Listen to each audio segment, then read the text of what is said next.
নমস্কার, আমি ডক্টর কুমার জ্যোতি। Astro prediction চ্যানেলে আপনাদের সকলকে স্বাগত ও শুভেচ্ছা। আজকের আলোচনার বিষয় হচ্ছে জানুয়ারি মাসে মীন রাশি বা মীন লগ্নের মানুষদের কেমন যাবে, অর্থাৎ মীন লগ্ন বা মীন রাশি জাতক জাতিকাদের জানুয়ারি মাসে রাশিফল। আমি বলেই থাকি যে আমার যে রাশিফল তা লগ্ন সাপেক্ষ এবং রাশি সাপেক্ষ।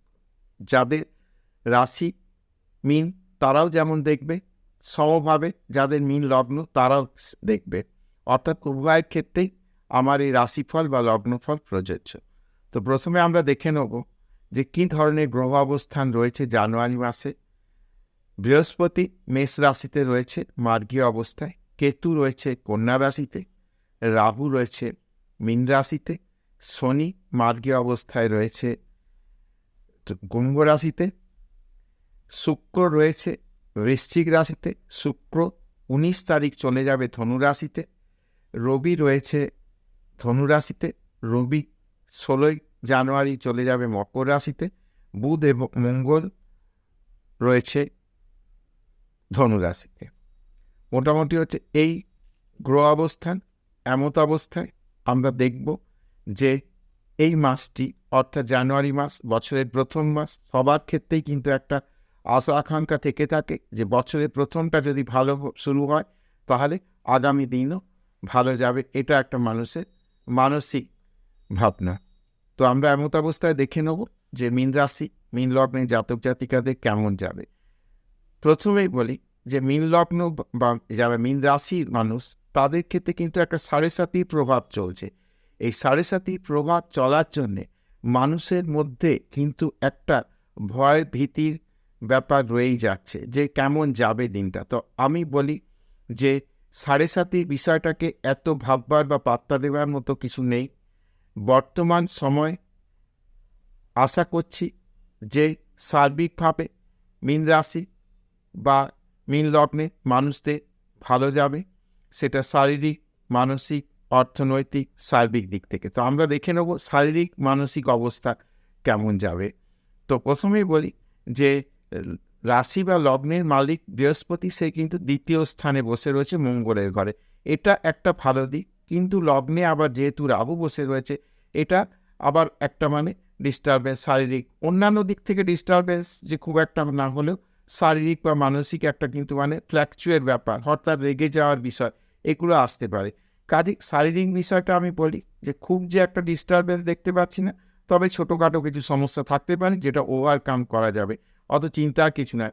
মানসিক মাঝে মধ্যে অসম্ভব একটা অ্যাগ্রেসিভ ভাব আসবে, সেই অ্যাগ্রেসিভ ভাবটাকে কিন্তু পজিটিভভাবে কাজে লাগালে কিন্তু যথেষ্ট উন্নতির জায়গা লক্ষ্য করা যাবে। কাজে মোটামুটি শারীরিক মানসিক বিষয়টা মোটের ওপর ভালো, মোর দেন অ্যাভারেজ আমি বললাম। বড় কিছু অসুখ বিসুখের কথা আমি বললাম না, এ মাসে মোটামুটিভাবে চলে যাবে। এরপর বলি সেভিংসের জায়গাটা, অর্থাৎ ধন ভাব। সেকেন্ড হাউসে বৃহস্পতি বসে রয়েছে মঙ্গলের ঘরে, মঙ্গল আবার বৃহস্পতির ঘরে ইন্টারচেঞ্জ হচ্ছে।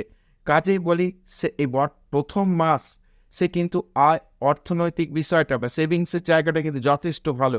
টাকা পয়সা যদি পুরোনো বছরে কিছু টাকা পয়সা কোথাও আটকে ছিল, যে কোনোভাবে কোনো প্রপার্টি রিলেটেড জায়গা থেকে, যে কোনো বিষয় থেকে পয়সা যে জায়গা থেকে আসার ছিল সেই জায়গাগুলো থেকে পয়সা আসবে এবং সেভিংসের জায়গাটা কিন্তু মোটের ওপর ভালো বলা যাচ্ছে। পরাক্রমের জায়গা, শুক্র কিন্তু থার্ড লর্ড, শুক্র পরাক্রমের মালিক, সে কিন্তু নিজের বৃশ্চিক রাশিতে বসে সে কিন্তু থার্ড হাউসে দৃষ্টি দিচ্ছে। কাজে একটা পরাক্রমেরও বিষয় কিন্তু একটা লক্ষ্য করা যাচ্ছে। খুব একটা যে পরাক্রম হানি হবে এরকম নয়, পরাক্রমের একটা জায়গা থাকছে, আর পরাক্রম বৃদ্ধি পেলে বাকি জায়গাগুলো অবশ্যই তৈরি হয়ে যাবে। এবার আসি 4th হাউস, মাতৃভাব বা বিদ্যাস্থান বা বাড়ি গাড়ি ইত্যাদি বিষয়গুলো। তো 4th লর্ড বুধও কিন্তু রবি বুধ কানেক্ট হয়ে বুধাদিত্য যোগ করে রয়েছে। হ্যাঁ, তো অটোমেটিক একটা জিনিস বলতে পারি যে মায়ের শরীর বিষয়ে খুব একটা বড় কিছু চিন্তার বিষয় আমি লক্ষ্য করছি না। যদি কাদের কিছু নিউরো প্রবলেম রয়েছে তাদের একটু কিন্তু ডক্টর কনসাল্ট করিয়ে নিতে হবে, কিন্তু বড় কোনো সমস্যা এই মাসে কিন্তু খুব একটা মায়ের কারণে মেডিকেল এক্সপেন্সেসের কিন্তু আমি খুব একটা জায়গা বা মাকে নিয়ে খুব একটা চিন্তার বিষয় কিন্তু আমি দেখতে পাচ্ছি না। বিদ্যাস্থান ভালো, এই মাসের শেষে শেষ হবে। আর ফেব্রুয়ারির প্রথম থেকে ওয়েস্ট বেঙ্গল বোর্ড, ফেব্রুয়ারির মাঝামাঝি বা 20 তারিখ থেকে সিবিএসসি বা আদার্স বোর্ডদের মাধ্যমিক, আবার ফেব্রুয়ারির মাঝামাঝি থেকে উচ্চ মাধ্যমিক এক্সাম ইত্যাদি এক্সামগুলো এই সময় রয়েছে। কারণ এই মাসটা হচ্ছে যারা বিদ্যার্থী রয়েছে তাদের হচ্ছে পড়াশোনা করার শেষ মাস। অটোমেটিক পড়াশোনার জায়গাটা যে খুব একটা খারাপ হবে এটা নয়। যাদের পড়াশোনা মনে থাকছিল না, মনে হচ্ছে পড়ছি কিন্তু পড়াটা ঠিকমতো অ্যাচিভ হচ্ছে না, তাদের ক্ষেত্রে কিন্তু এই সময়টা ভালো হবে। অর্থাৎ লাস্ট সময়টা কিন্তু বিদ্যার ক্ষেত্রে ভালো বলা চলে। অর্থাৎ পড়াশোনা বা অন্যান্য পড়াশোনার মধ্যে যারা রয়েছে, যেটা আপ টু গ্র্যাজুয়েশন লেভেল অবধি পড়াশোনা, তাদের ক্ষেত্রে মোটের ওপর পড়াশোনার জায়গা খারাপ আমি বলতে পারছি না। তাহলে মাতৃভাব বিষয়ে আমি বললাম, এডুকেশনটাও বললাম। এবার হচ্ছে যারা প্রপার্টি পারচেস করতে চাইছে, বাড়ি টাড়ি কিনতে চাইছে, ফ্ল্যাট কিনতে চাইছে, গাড়ি কিনতে চাইছে, তাদের ক্ষেত্রেও বলি মোটের ওপর এই মাসটা পজিটিভ। অর্থাৎ এই মাসে প্ল্যানিং করা যেতে পারে, বা কারোর যদি এই মাসেই এমার্জেন্সি থাকে তাহলে বুক করা যেতে পারে, ফ্ল্যাট বুক বা গাড়ি বুক ইত্যাদিগুলো করা যেতে পারে। এই সব বিষয়গুলো গাড়ি বাড়ি ইত্যাদি বিষয় বর্তমান মাসটা খুব একটা খারাপ কিছু নয়, যথেষ্ট ভালোই বলা চলে। উচ্চশিক্ষা বা সন্তান সন্ততি, এই সমস্ত বিষয়গুলো বলতে গেলে সন্তান সন্ততির বিষয়, সন্তান সন্ততির পড়াশোনা, সন্তান সন্ততির চাকরি বিষয়, এই সব বিষয় কিন্তু বর্তমান মাস মোটের ওপর ভালো, মোর দেন অ্যাভারেজ বলা যেতে পারে। অর্থাৎ 60-40 একটা রেজাল্ট আসবে, যে রেজাল্টটা কিন্তু যথেষ্ট সন্তোষজনক হবে, এটুকু বলা যেতে পারে। এবার আর সন্তানের কর্মপ্রাপ্তির বিষয় এই মাসে কিন্তু কিছু কর্মপ্রাপ্তির জায়গা রয়েছে। উচ্চশিক্ষার যারা চেষ্টা চরিত্র করছে, অর্থাৎ হায়ার এডুকেশনে যেতে চাইছে, তাদের ক্ষেত্রে এই মাসটা মোটের ওপর ভালো। অর্থাৎ যদি কোনো উচ্চশিক্ষা রিলেটেড কোনো এন্ট্রান্স এক্সাম থেকে থাকে, সেই এক্সাম ভালো হবে। আর প্রেমের বিষয়ে যারা অর্থাৎ রিলেশনের মধ্যে রয়েছে, বা কারুর একটা প্রপোজ করার মতো একটা জায়গা তৈরি হয়েছে, তাদের ক্ষেত্রে কিন্তু প্রপোজ করা যেতে পারে। বা যাদের রিলেশনের মধ্যে রয়েছে তাদের বর্তমান মাসটা ভালো। এমনকি বিয়ে যাদের এমন ম্যাচিওর এজে রয়েছে, তাদের ক্ষেত্রে বলি বিয়ের কথাবার্তা কিন্তু বলার, বা উভয় বাড়িতে কিন্তু একটা বেশ জানাজানি বা উভয় বাড়িতে মধ্যে একটা মিট করার এই সময় একটা কিন্তু জায়গা তৈরি হবে। শত্রুতা মামলা মোকদ্দমার বিষয়ে বলি। শত্রুতা মামলা মোকদ্দমার আর বিষয় বলতে গেলে যে এই মাসে শত্রুতা মামলা মোকদ্দমার বিষয়ে খুব একটা সমস্যার কিছু জায়গা দেখছি না। যে যদি কোনো কারোর পুরনো যে থেকে থাকে, মামলা মোকদ্দমা বিষয় সেখানে পজিটিভ রেজাল্ট আসবে এবং শত্রুরা পরাভূত হবে। শত্রুতা নিয়ে খুব একটা কিন্তু চিন্তার জায়গা এখন দেখা যাচ্ছে না। এবার বলি বিয়ের ক্ষেত্রে আমি বলবো যে একটু এই সময় কথাবার্তা অবশ্যই বলা যেতে পারে, কিন্তু একটু ধীরে চলো নীতিতে, চটজলদি কথাবার্তা হলো চটজলদি এটা নয়। মোটামুটি এই বছরটা পুরো কিন্তু আলাপ আলোচনা, প্রাথমিক আলোচনা হয়ে গেল। এমনকি হতে পারে যে একদম বছরের প্রথম দিকেই যে ফেব্রুয়ারি মার্চে বিয়ের কথা না বলে একদম নভেম্বর আর ডিসেম্বর এই সময়টায় কিন্তু বিয়ের কথা, বা পরের বছর জানুয়ারির দিকে কথাবার্তা বলা যেতে পারে। হাজব্যান্ড ওয়াইফের শরীর স্বাস্থ্য নিয়ে কিছু টেনশনের জায়গা থাকছে, কিছু শারীরিক বিষয়ের সমস্যা, কিছু এমন কিছু অসুস্থতা দেখা দিতে পারে, যেটা এখন দেখা যাচ্ছে না বা নেই, হঠাৎ করে দেখা গেল এই রকমের কিছু শারীরিক সমস্যা।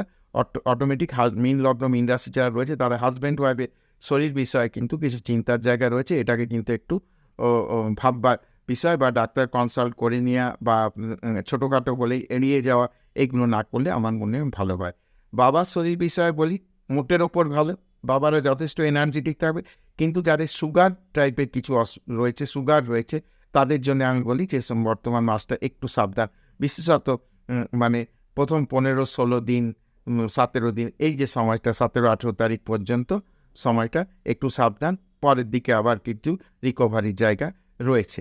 ভাগ্য ও চমকাবার মতো জায়গা রয়েছে, ভাগ্যের উন্নতি বা ভাগ্যের ক্ষেত্রে কিছু অপরচুনিটি, এই সব জায়গাগুলো রয়েছে। কর্মপ্রাপ্তির জন্য বর্তমান মাসটা খুব ভালো। যারা গভর্নমেন্ট চাকরির পরীক্ষা দিয়েছেন, যারা বেসরকারি চাকরির চেষ্টা করছেন, বা মাল্টিন্যাশনাল কোম্পানি যাদের ক্যাম্পাসিং ইত্যাদি, অন ক্যাম্পাসিং বা অফ ক্যাম্পাসিং এইসব ধরনের চাকরিপত্র, সরকারি চাকরিরও কিন্তু ব্যাংকিং সেক্টর, রেলওয়ে বা এই ধরনের যারা সিজিএল এই ধরনের পরীক্ষা টরীক্ষা দেওয়ার জায়গা রয়েছে তাদের ক্ষেত্রে কিন্তু সময়টা ভালো।